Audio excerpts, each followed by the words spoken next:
that Britain will remove the right of hateful preachers from abroad who spew hate. He's talking about deporting people in a similar way to France. At long last, that's firm action.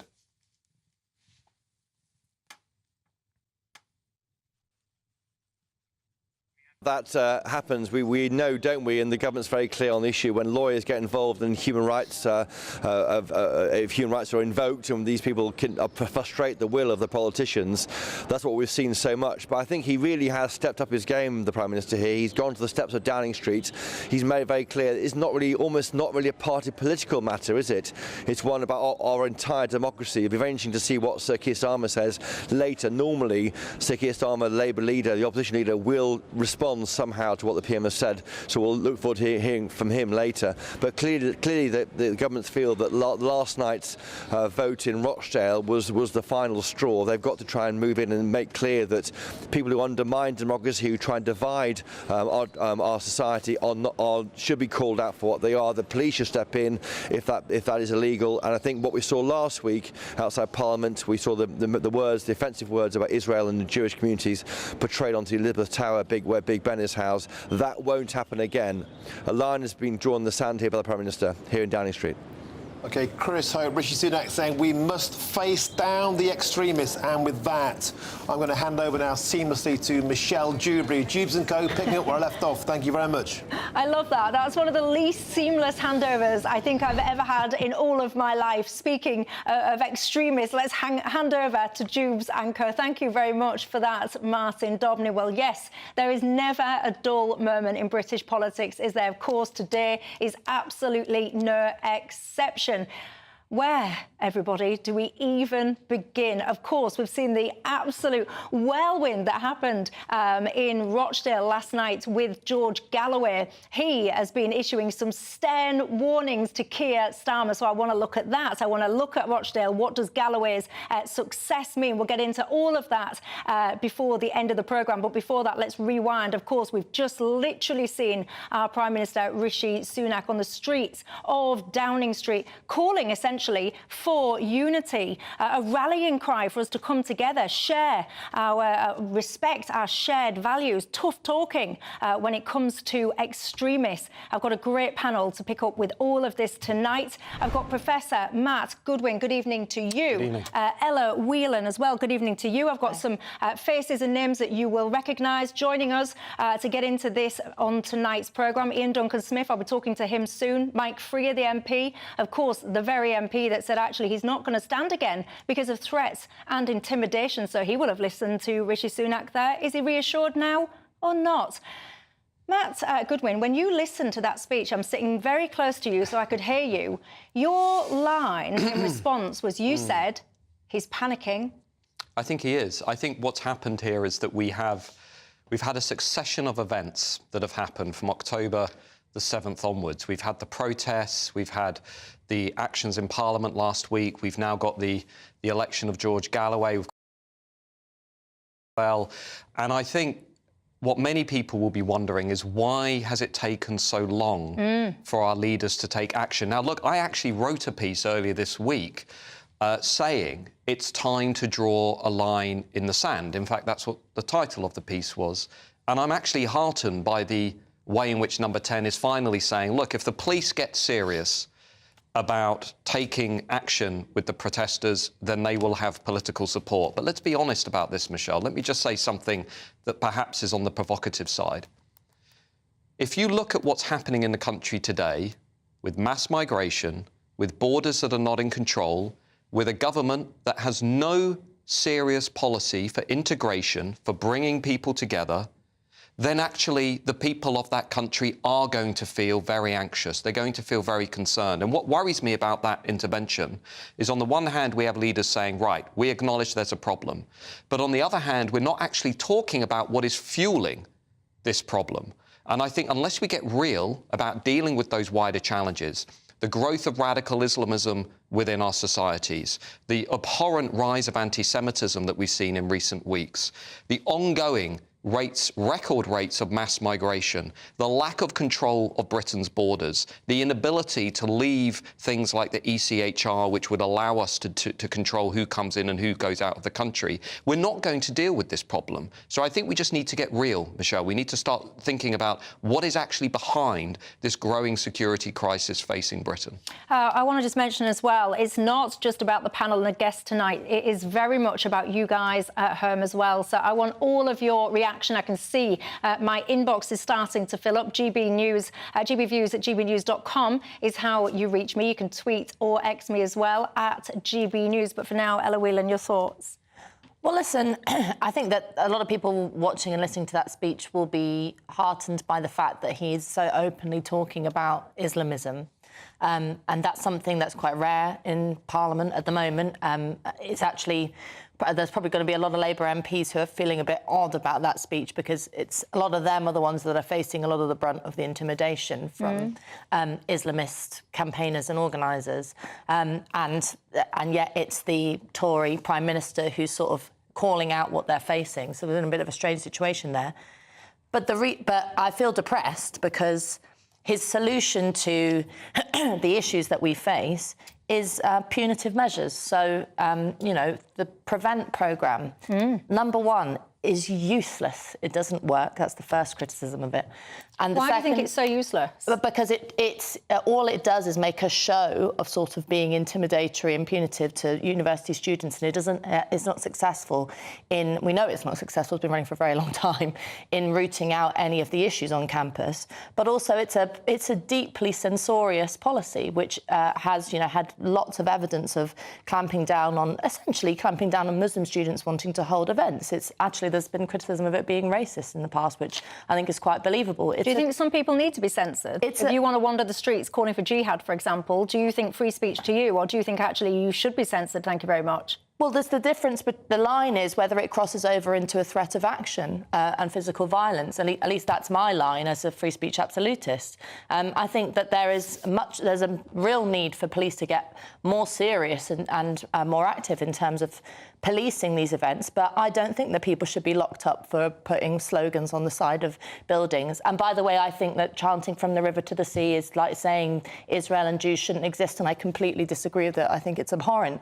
But, in this free and tolerant society that Rishi Sunak just spent quite a lot of time defending quite convincingly, we are meant to hold those views substantially and treat them seriously. Integration is not something that can be magicked into existence by a government policy.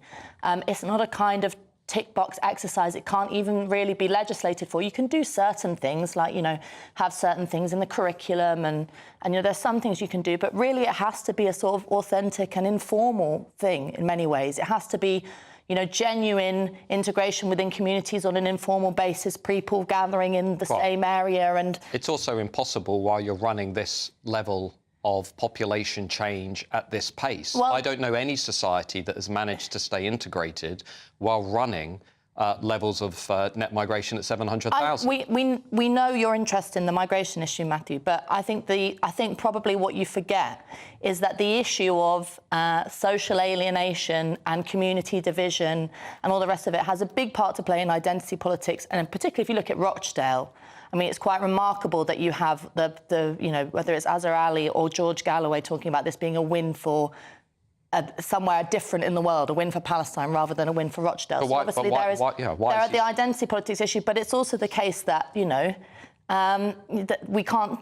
There's no sort of working class community anymore. I think it's a bit of a sort of fallacy to suggest that all our issues lie in migration. You can't. There's a much bigger. Let me just finish. There's a much bigger problem here in relation to people integrating and people forming communities and people feeling, particularly in Rochdale, represented, active, and alive in politics. I think migration is certainly a big issue. We should consider it. I'm not shutting down that debate.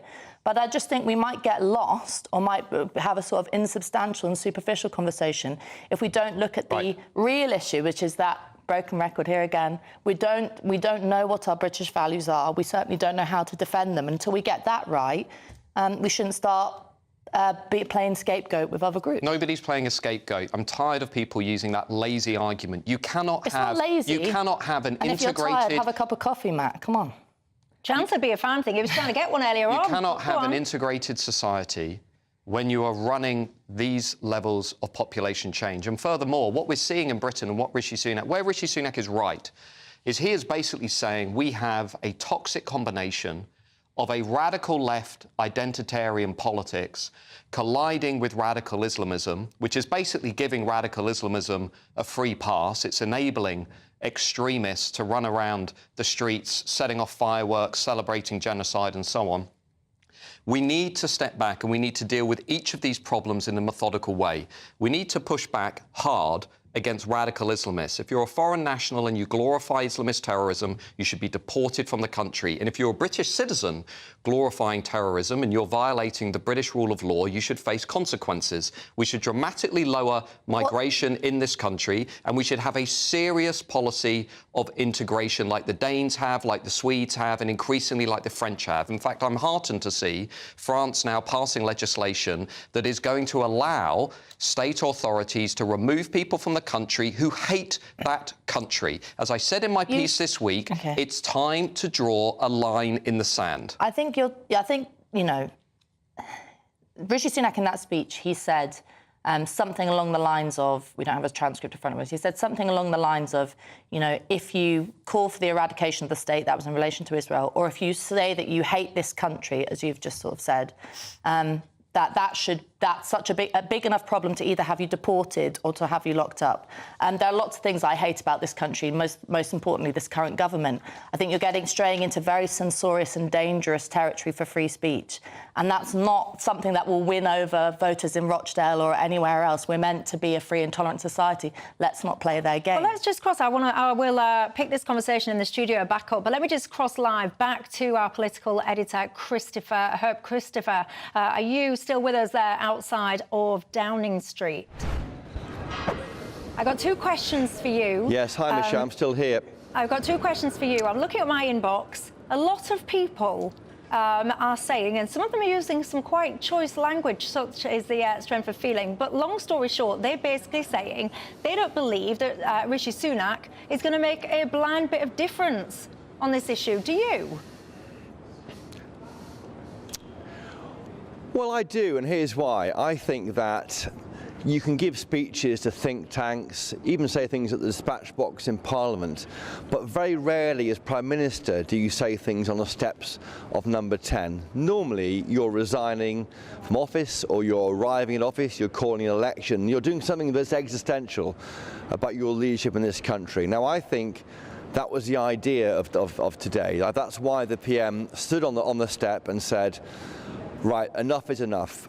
I'm standing here on a lectern with the seal of the office of Prime Minister on the front of it. I'm saying to the country, and I'm making it almost cross-party, that we have to stop the pressure on democracy from the far right and the far left Islamists. It's got to stop. It's not who this country is, and I'm proof of that. Look at me. I'm the second generation immigrant. I've come here. I've made my life here. I've been a huge success.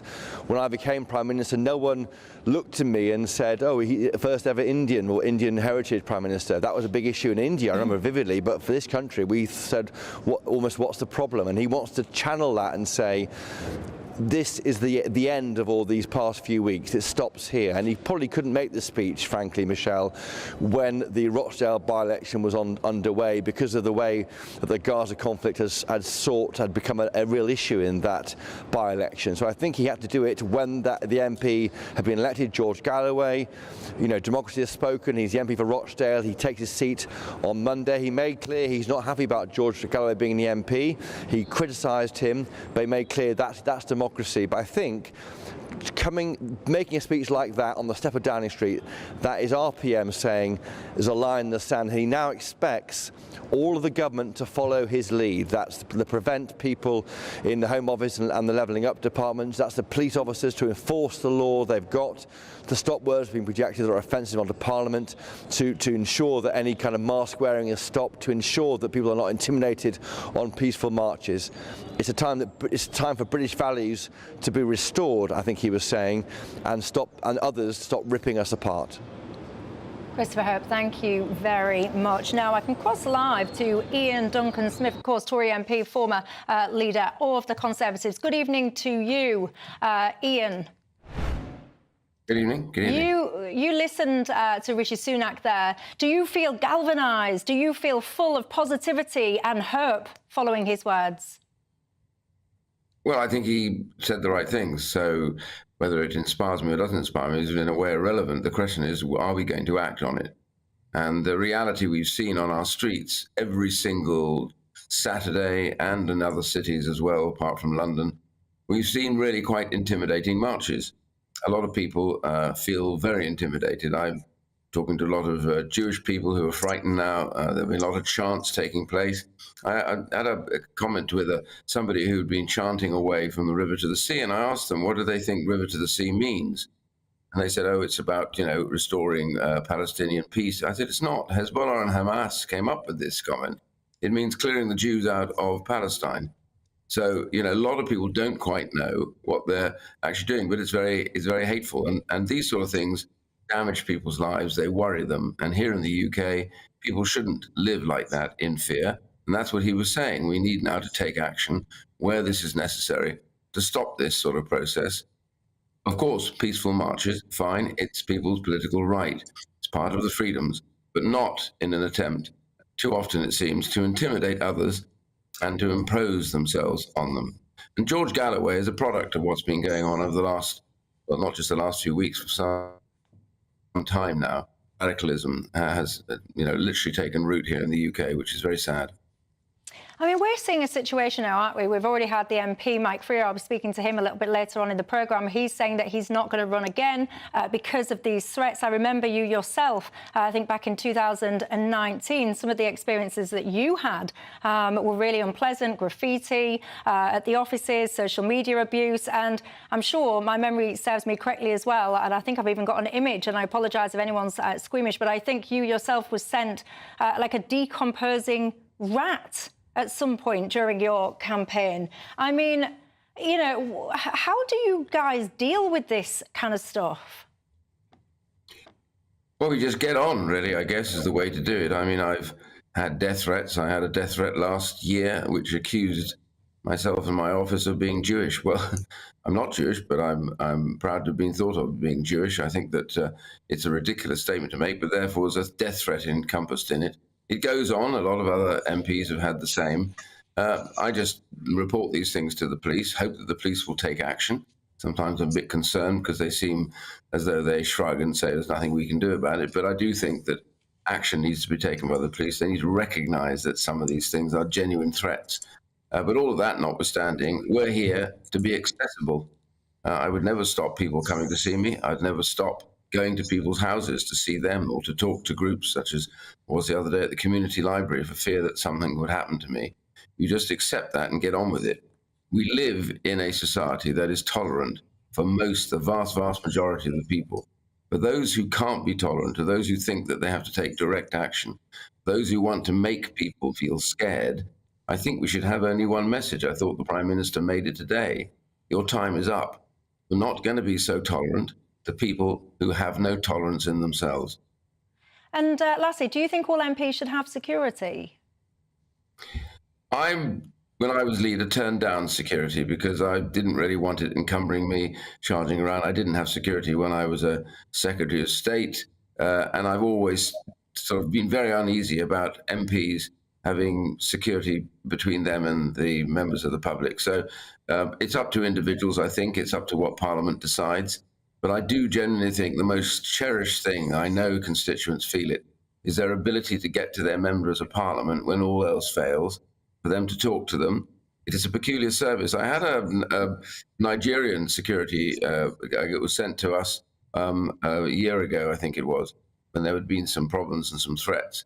And he walked down the street with us while we were knocking on doors, and I was knocking on door by myself. And about after an hour, he turned to me and he said, "You never see this anywhere else." He said, "It wouldn't be in my home country. It wouldn't be in any other country I've been to.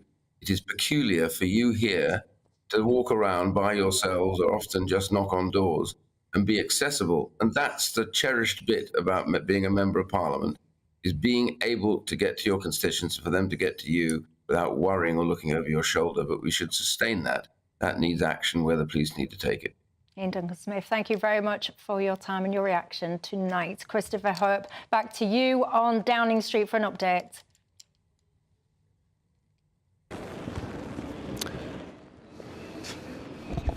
Christopher, what can you tell us? Oh, Michelle, hello. Sorry, it's pouring with rain here in Downing Street on a Friday night. Yeah, we've had some response so far from Ed Davey, who's the Liberal Democrat leader. He says the British people will take no lessons from a Prime Minister and Tory party who have sowed the seeds of division for years. See, they're making quite political. I think this is quite interesting here. This is the same Prime Minister, Ed Davey says, who made Suella Braverman Home Secretary and Lee Anderson as a party's deputy chairman. If the PM is serious about bringing people together, he should call a general election now, so that the British public can decide the future of our country. So that kind of idea which the PM was trying to get across, reaching across party divide to look after our democracy, has been rejected tonight by the Liberal Democrats.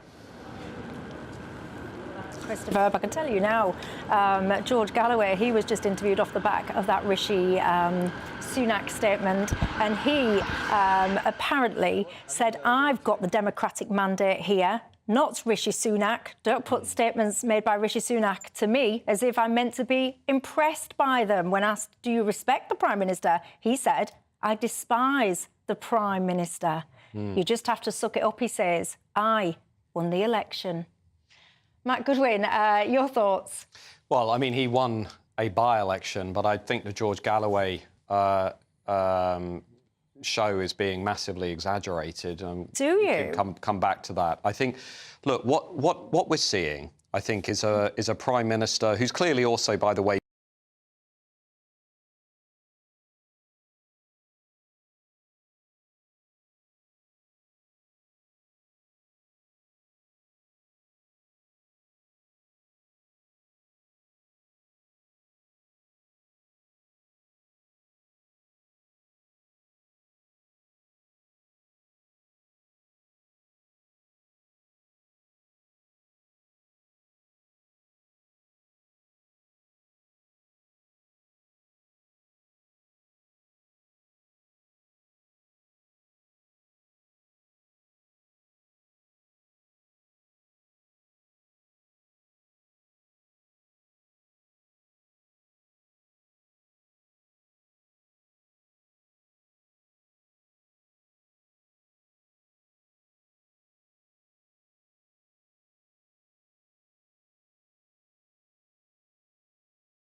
From 10 a.m. every Saturday, we want to make you think and we want to make you laugh. So we will give you all the top stories. Now we start with a story that has shocked the nation this week. But we're also going to make it light and fun and bring some entertainment in to make your Saturday morning nice and restful. Only on GB News, Britain's news channel.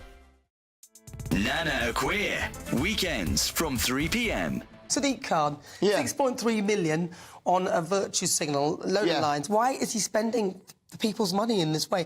And why is nobody saying anything? I want to hear from Suzanne Hall, the potential Conservative candidate, or Howard Cox, the potential Reform candidate who could potentially take this off Sadiq Khan. Why are they not speaking? This is ridiculous. Well, it was sprung on everybody. Did you know about that? I didn't know about it. Nobody knows. So they're spending this money. They're spending £6.3 million, and no one knew about it. Where's the press? Where are the public consultations? No one knew. I think it's a good idea to rename the train lines, because all these train lines are there are like 4 of them, 6 of them, whatever, and they're all going all these different directions. And you tell someone to come, and you don't even know the name. Yeah, but 6.3 million. Listen, if he wants to give me 6.3 million to come up with some virtue signalling lines, I'd like to know which advertising agency he employed to do this, how long it took him, and why he's even done it in the first place. Why has he done this? He has done this. Look, with the virtue signalling, because he's part of Team World. He's Rishi Sunak. It's this whole concept is every inclusiveness. There is no country. Nobody's English. Our own history is bad. Not my history, but whatever. The English history is bad.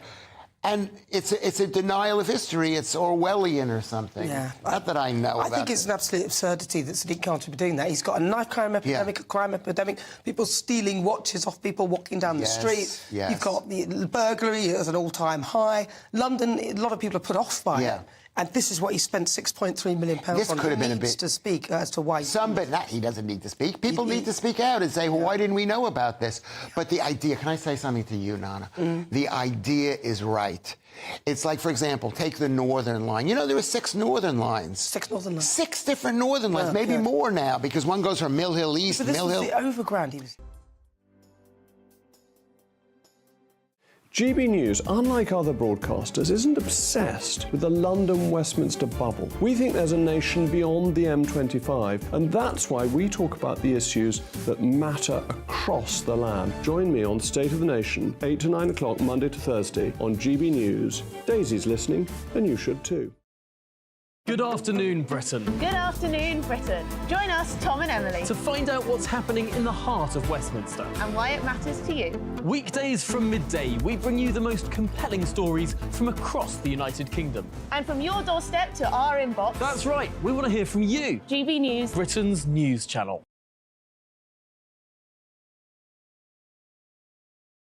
Isn't he? I want to have faith in him. I desperately do. I'm going to watch this space. Ella Whelan. Well, I mean, that first comment that you read out from one of the viewers about being less, maybe we need to be less kind and tolerant. I mean, whatever about the kind thing, I'm not suggesting we all sing Kumbaya around these issues and turn the other cheek when faced with serious threats like Islamism. But I do think how tolerant we are issue is interesting. Because when it comes to, as Rishi Sunak has just tried to sort of make an attempt to do, condemning Islamism and dealing with that, I don't think we should be tolerant of that. We should condemn it very openly. We could do a better job of condemning Hamas, certainly within sort of the pro-Palestine marches. But tolerance also encapsulates the idea of how far you go with freedom of speech.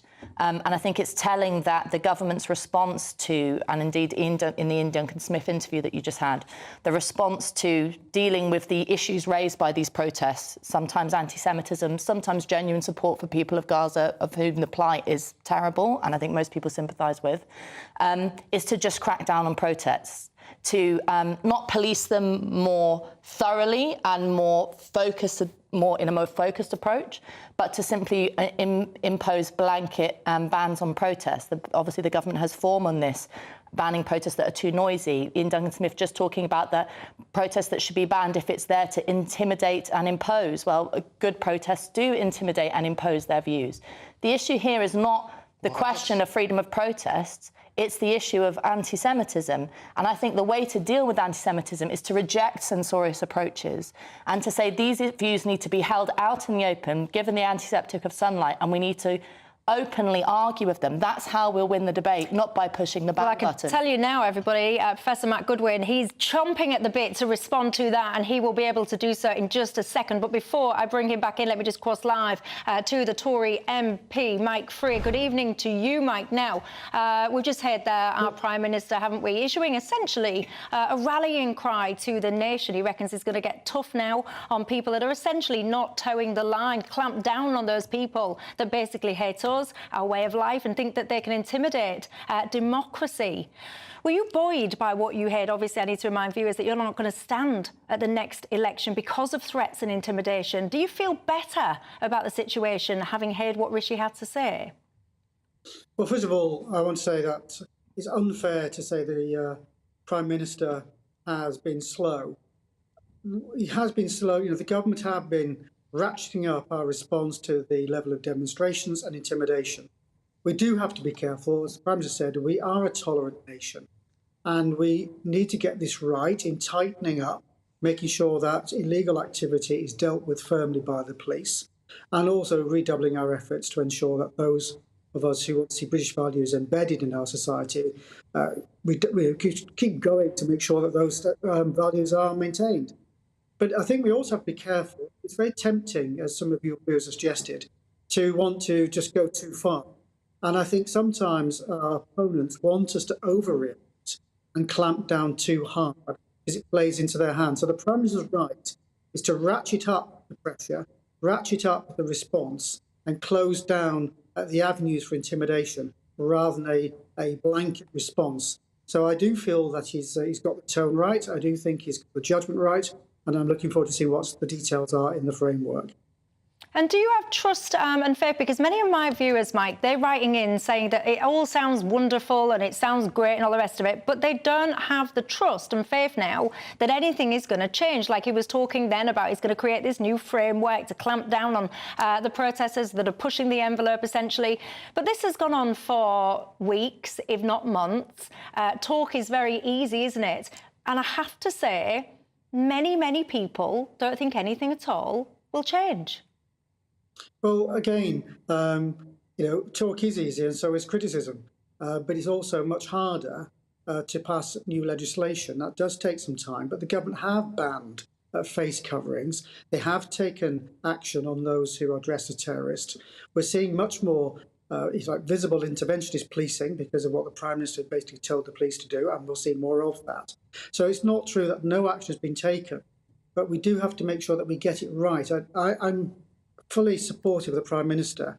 I want this to be dealt with. I want us to take firm action, but I am also absolutely keen that we get it right because our democracy is fragile, and I don't want to get it wrong and play into the hands of our enemies. So I appreciate all the frustrations. I get frustrated as well when I've had to deal with all the issues I've dealt with.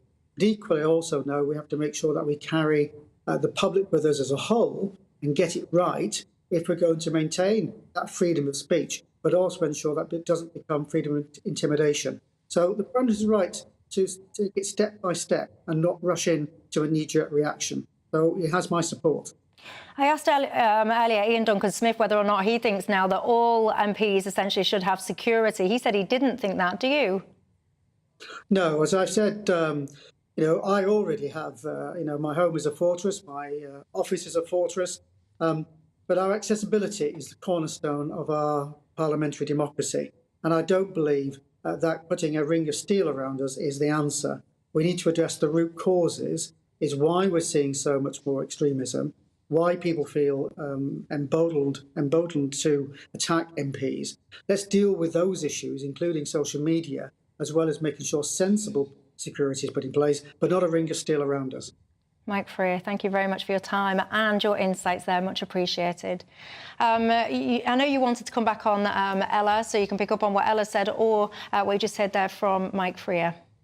Well, I think essentially what we need to try and do as a country is try and get the debate to a place where we are realistic about the main threat that's facing us in Britain. And that threat isn't actually social media. It isn't about being nice to one another. It isn't about saying very vague and arguably meaningless things about shared British values when we also can't seem to define what those values are.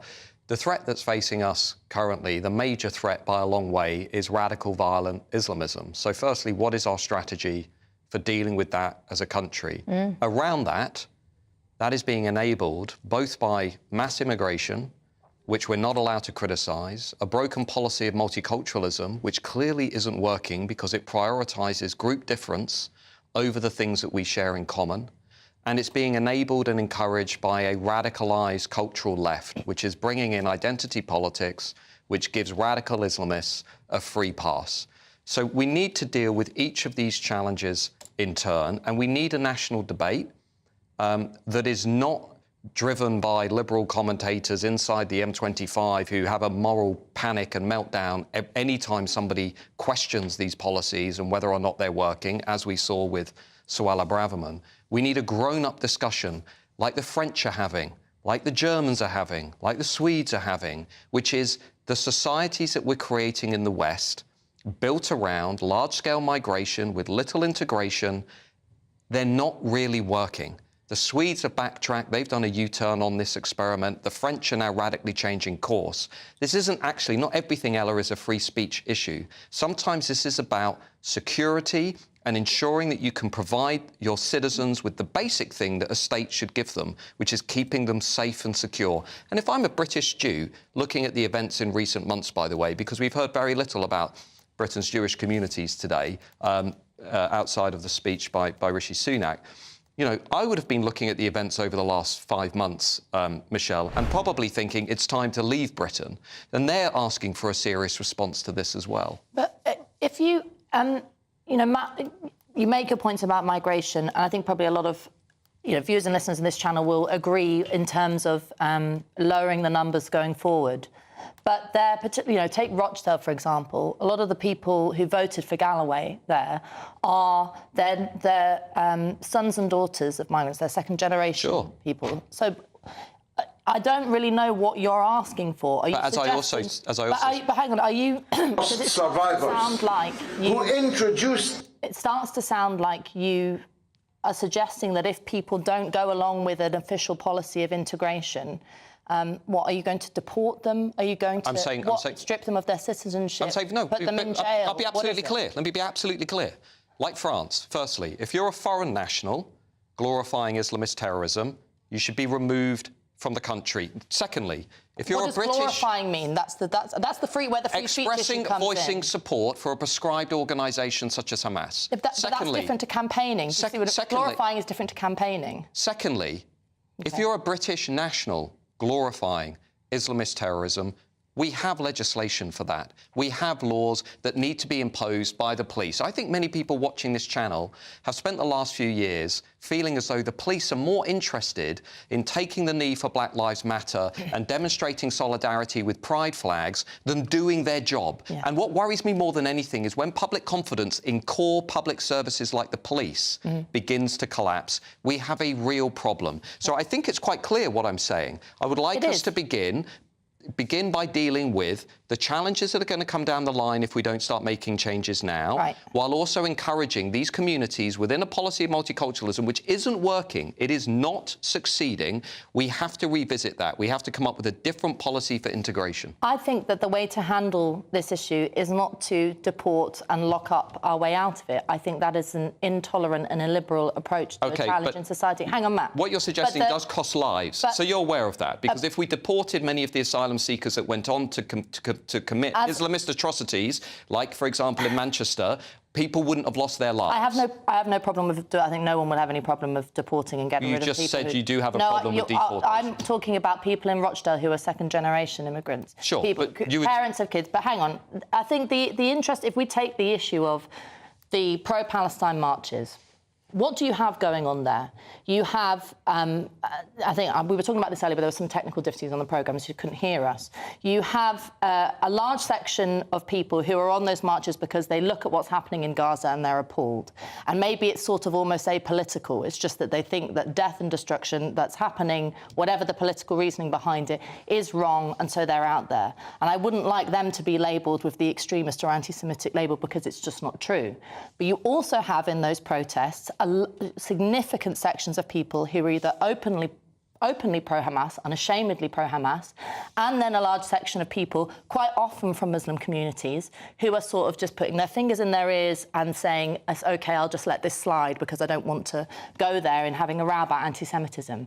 Now, I think the way to approach that, without clamping down on protest, without jailing people for having political views, even if they are utterly distasteful, is to have kind of open discussions about the issue of Islamism. You know, if you take the... But what specifically do you do with the Hamas supporters on the marches? What do you do with those? Is this where we just have an open debate about them? If you are openly calling for physical action and violence... If I'm wearing a Hamas bandana? Yeah, I think it's abhorrent. I think it's terrible. I think it should be criticised. You would agree with those... You don't agree with them being put in jail? No, because it all comes down to the issue of what's the long-term gain here? What's the long-term plan? To eradicate Islamist extremism. You don't eradicate Islamist extremism by driving it underground and pretending that it doesn't exist by locking it up. But so the answer is to keep Hamas supporters on the streets wearing Hamas balaclavas, saying to other people, by the way, that voicing support for Islamist terrorism is acceptable in British society. No, you're being a little bit silly. No, you said you'd leave them on the streets. No, hang on, you're being a little bit... You said you wouldn't take them off the marches. You're being a little bit... No, this is a serious issue, Ella. OK, well, let her respond to it then. You're being a little bit silly because I'm not suggesting that we let it slide. I think we have to make clear that there's a very big difference. And to me, as someone who's feels very, very strongly about freedom of speech and democracy and political action in the masses, there is a big difference between creating social norms and condemning things we disagree with amongst ourselves. Words are nice, but we're talking... Let me finish, Matt. No, but you're going round in circles. I'm not going round in circles. Somebody wearing a Hamas banner is implicitly supporting the atrocities committed against Jews in Israel. And that is abhorrent. And they should be allowed to march on Britain's streets, is what you're saying. I'm saying that we're not going to deal with this issue of rising Islamist threat by simply pretending that we can lock it all up, that we can... that has been... I mentioned the Prevent programme from the beginning of the programme. The government's response to this is to clamp down on protests and just say no one's allowed to say anything. What that message that sends, and we know that this trend in relation to other totally unrelated political issues like the growth of support for Donald Trump or, you know, whatever else, that if you push things underground and you say that people can't have debates... I'm saying uphold the law.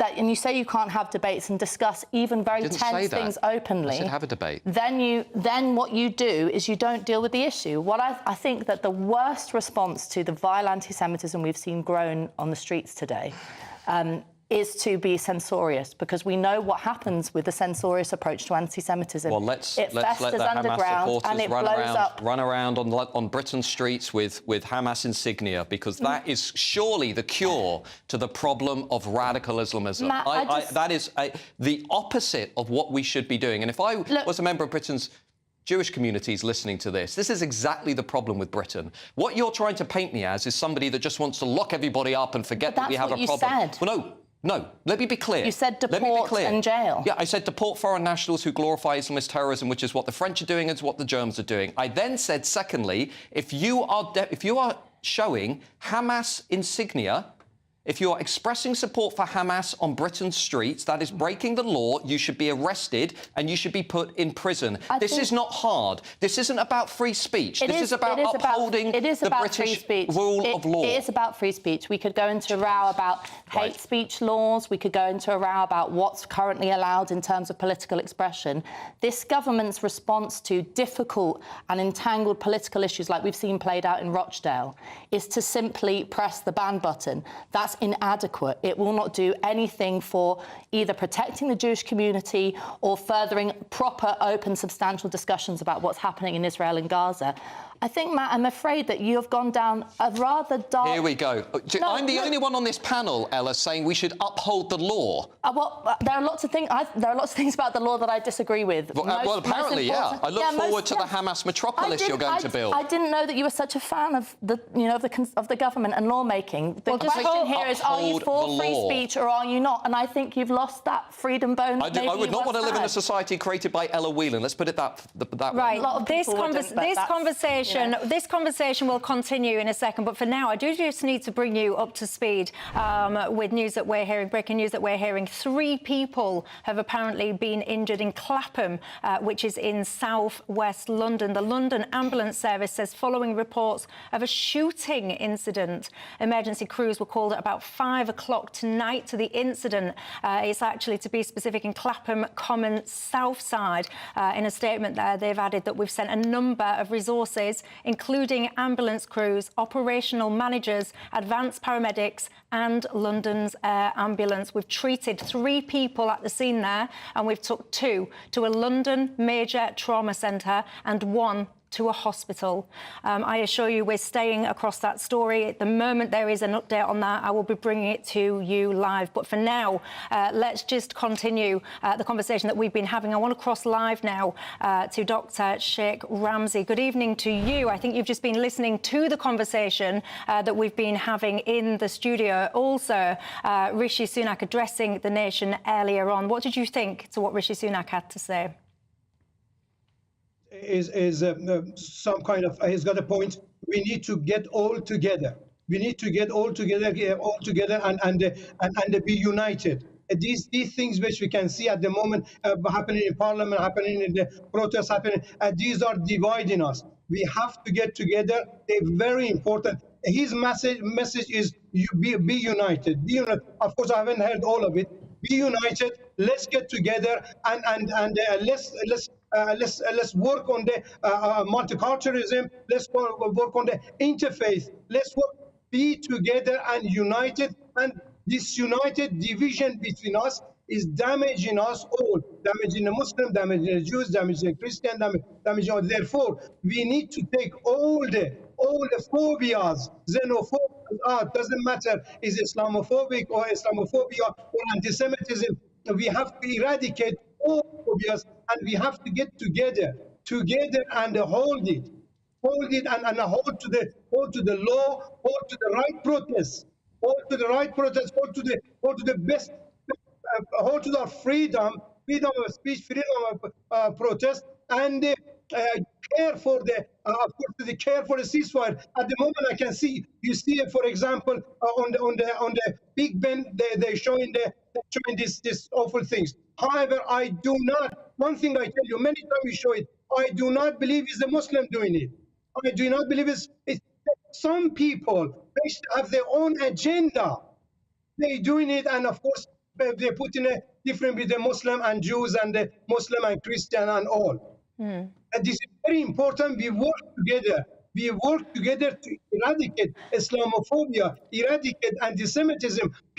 4 million people are Muslim. And one thing I tell you, if they say, for example, there is extremism, the police is there, the Metropolitan Police is there, police, the United Kingdom police is one of the best, one of the professional, which they can either take them out. They got cameras. I have been in many protests which the people come as all sorts, from this country, from other countries, from all sorts of the world. They come and of course, doing a very, very calm protest, and it goes and they're talking, listening, and of course, they make their mind up who is, for example, who has to support, who doesn't. I personally support the total ceasefire in the things. I personally support the food for all in the Palestine. I support getting hostages back completely and freely giving hostages. I support the 2-state solution and peace in the Middle East. Good. And God bless them all. Good. Let me just ask you a quick question, though, because everything that you say is all well and good, and it applies very much to all of those people that want to be united, that want to come together, that want to be tolerant and live in harmony. So that's brilliant for all those people. But what about those people that don't want to live that way? What about people that don't accept a Western way of life, that don't want to integrate, that don't want to be tolerant? What do we do with those people? We have an organization called Prevent. The organization, again, police knows there is a law. Everybody, no one is over the law. Everyone, even the Rishi Sunak is under the law. Therefore, they have to bring him to the justice. They have to advise them. We have to advise them, Muslim, Christian, Jews, advise them, everybody advise them, please don't do that, because we are pro peace and pro to a solution, pro ceasefire, pro helping each other. Again, I said in the Israel and Palestine, the Israeli does not kill in Palestinian. The Palestinian does not kill in Israeli. People, human killing human. They are all human, and we have to stop killing human. Indeed. Okay, and I think that's a very nice note. I hope that many listen to your sentiment and do indeed agree that what we need is peace and harmony and unity. For now, thank you very much. That's Dr. Sheikh Ramzi. Thank you for joining me. I can tell you what a lively show it's been so far. So many people have got in touch. Ella Whelan's comments are unbelievable. Well done, Matt Goodwin. You are the voice of common sense. Is there a limit to free speech, Ella? I think that the limit should be pushed right to the point at which speech crosses over into harmful physical action, whether that be campaigning to commit terrorist acts or being involved in pushing for physical violence. We can all think of examples of that. I think that's pretty clear. The issue of freedom of speech in relation to the pro-Palestine things and Hamas support is obviously, I might sound a bit mad to a lot of people, and I can understand why. I am disgusted as much as anyone else by people wearing pictures of paragliders, by the open celebration of the pogrom of the 7th of October. All these things make me sick and I think need to be challenged. What I want to highlight is the fact that any imposition on freedom of speech and any clampdown on freedom of speech through the statute books by the government does not exist in isolation. It is not something that will just be used against Hamas protesters. It is something that can be extremely bloated and used for anyone else. I think the way to argue ourselves out of this situation is to come back to what Matt was saying, and is to celebrate what's good and right about Western civilization. What are our values? What do we stand for? Final Let's convince 30 people. seconds to you, Matt. Look, time's flying. I think sometimes people can get so interested in a particular idea, like upholding free speech, that they lose sight of what is reality. And reality in this country is if you're glorifying a prescribed organisation or terrorism, there are legal, judicial consequences for that. What I've said on this show is we uphold the law. Lee says, look, it's clear, Michelle, our rules, our values, democracy, rule of law, individual liberty and tolerance and respect, says Lee. Well, there you go. It's been a great show. Thank you very much for your company. I do apologise for those brief tech issues that I had. And also, if you're just joining us, it has emerged now that there has been a shooting in Clapham, southwest London. Multiple casualties. We'll follow that and have the latest. But for now, that's goodbye from us. A brighter outlook with Box Solar, sponsors of weather on GB News. Good evening. Welcome to your latest GB News weather update with me, Annie, from the Met Office. There's further hail snow to come for northern areas throughout tonight and through Saturday, and it's going to be staying cold across the UK through the weekend. Low pressure's very much in charge. We've got some occluded fronts wrapped around that low pressure system, and that's where the focus for the heaviest rain will continue to be throughout tonight. So some persistent rain will turn to snow over parts of southern Scotland and then into northern areas of Scotland later on tonight. And then another batch of rain will push into southern areas of England, bringing a risk of some hill snow here. But anything that does start to accumulate should quickly melt as the temperatures rise after sunrise. But it will still be quite a cold start to the weekend wherever you are. Some quite persistent rain will continue across central and eastern areas of England and then to southern Scotland later on in the day. And we'll also see this rain turn to snow across the far north of Scotland, particularly over the Highlands through Saturday afternoon. There'll be quite a brisk northerly breeze across northwestern areas, bringing that chilly feel, and in fact it'll actually still feel fairly cold out there for many areas. Turn drier throughout Saturday night, so it should be a much drier day on Sunday. There'll still be some mist and fog around and a few showers across western coasts, but I think it will feel much more pleasant in the sunshine with lighter winds and a bit more in the way of sunny and dry weather. However, across the east coast there could be some rain moving in at times. It looks like it'll stay cold into the start of next week, but temperatures do start to rise from Tuesday onwards. Bye-bye. Looks like things are heating up. Boxed boilers, sponsors of weather on GB News.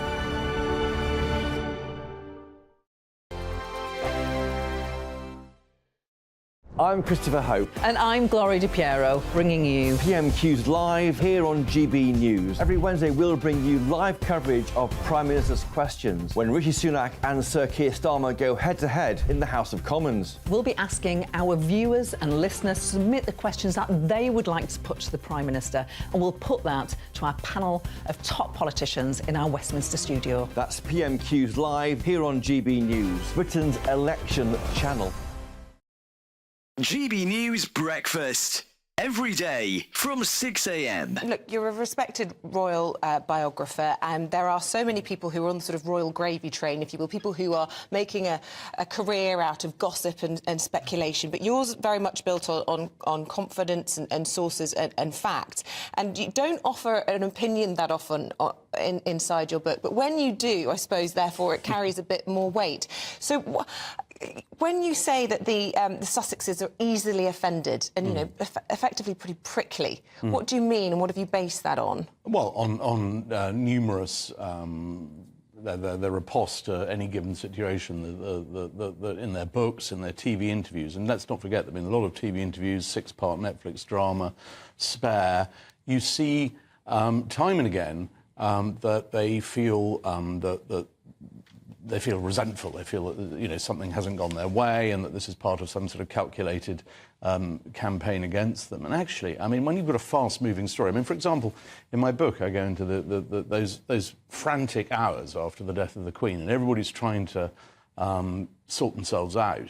And Harry writes in his book Spare how you know, no one will return his calls and he can't get through to anyone, and it's sort of it's just all a bit me. And actually, the whole kind of royal machine, if you like, is a team effort. And I just think it's very sad because, you know, Harry and Meghan, they had such potential. And now when we do tend to hear from them, on a royal matter, it's just to say how miserable they were being royal. And that was, you know, they were royal for whatever it was, 600-700 days. They're post-royal now for over twice that time. Can you envisage a scenario where they're back in England and they're back in royal life? I can't envisage a situation where they're back, as it were, as part of the sort of royal working unit, but I could certainly see it becoming a kind of normal thing for them to keep.